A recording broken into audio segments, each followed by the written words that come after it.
In Africa, we are seeing the first sign of tension between Barack Obama and African leaders. Today, Obama stepped up his criticism of government corruption in Kenya. CBS 2 political editor Mike Flannery reports from Africa on how the government is firing back. A surprise raid that seized and burned copies of Kenya's oldest newspaper, The Standard, still prompts journalists there to call last March 2nd the darkest day in the more than 100 years the paper's been published.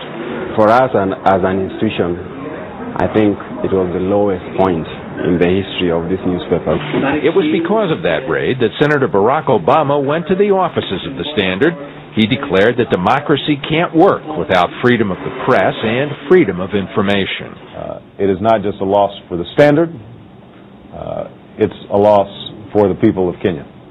And so my hope is that this was one episode that won't be repeated. At the University of Nairobi, 2 hours later, the senator offered more pointed criticism, something he's done almost every day since arriving in Kenya last week. The government of President M.Y. Kibaki has remained largely silent until now, suggesting today that Obama may have fallen under the spell of opposition leader Raila Odinga.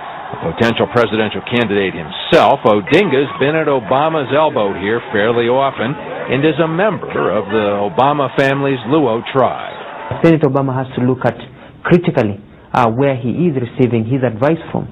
Just because somebody somewhere wants to run for president and is using Senator Obama as his stooge, as his puppet, to be able to get to where he wants to get to.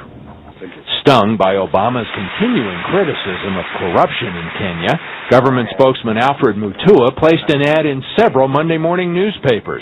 He reasserted that no bribe money was extorted from CBS 2 News during a customs dispute at the Nairobi airport that has now been widely publicized in this country, calling it instead a case of miscommunication.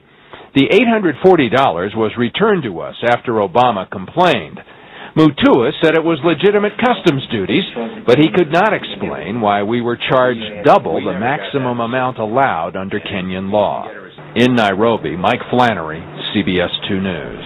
The next stop on Obama's African journey is a wildlife safari at the Masai Mara Game Reserve.